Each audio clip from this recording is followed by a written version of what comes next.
This is one of my top 5 favorite stories of all time. So Stan would watch movies on the long flights, like all of you. He was watching Civil War. Now, Cincinnati or Boston, 2015 Civil War. I'm next to him, and he's sitting there, and you know, Cap and Winter Soldier are fighting. Not Winter Soldier, sorry guys, Winter Soldier. Rob's boning it today. He was watching Winter Soldier, and they're fighting, and he goes, "Who is Winter Soldier?" Like, he was shocked. I go, "What?" He goes, "Who is Winter Soldier?" I said, "That's Bucky, Stan." "That's Bucky? What?" And here's the deal.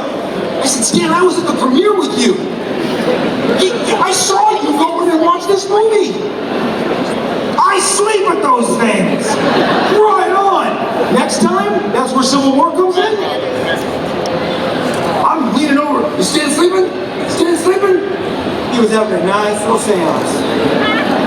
He caught him on the planes, went to the premiere for the optics, dozes off. Even when Stan wasn't around, he got me in a lot of trouble. This is absolutely my favorite story, and Stan's not even around to experience it. But during the Deadpool movie, and that's another way I got to know Stan a lot. We did a lot of press junkets together. I met Stan 30 years ago, but during this period, this 5 years, I saw him a lot, spent long hours traveling with him. And not only the planes, then we got on a bus. You go to Rhode Island, you take a bus an hour from Boston to Rhode Island. So we were always hanging out, always making me laugh. But so it's late December of 2014, and they're going to shoot Deadpool starting in February. And the director of Deadpool sent me a text on my phone that said, "Hey Rob, you want to be in the strip club with Stan?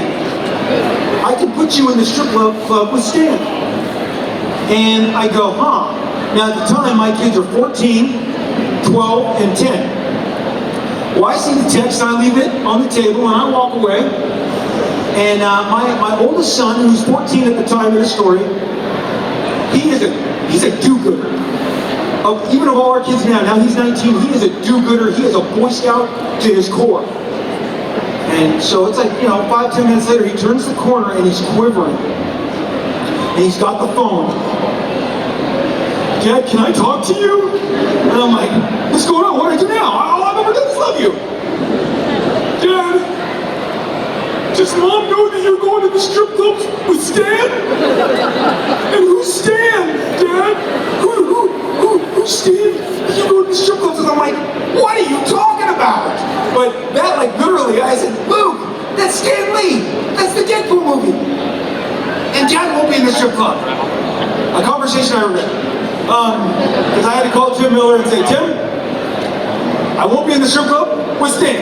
But yeah, that was the best story ever. My son wanted to know who Stan was. That I go out at night to strip clubs. And does Mom need to know? So anyway, the great thing about Stan in his final days, I'm going to tell you this. Stan had a beautiful home. He had a beautiful view, one of the best views I've ever been in. And I've been in some great houses here in Los Angeles, Hollywood. And the thing about Stan that you most need to know is his final months, he was in the very best place. When I got called up to see him, I got a little nervous. Because I was like, well, I know Stan's been through a lot. And I was hoping that he would be in the best possible condition. And drove up, got out. Stan had a killer bodyguard named Kane. I had a character in X-Force that fought Deadpool named Kane, so I'm like, right on. Kane was about yay large, arms as big as oak trees, the sweetest guy, hair pulled all back in a bun, nice sidearm. If I did anything wrong, I was going down. Kane was very nice. John, again, my buddy John, Bowler Jack, who took care of Stan, hairspray. He leads me in to see Stan, and I'm telling you, Stan looked fantastic.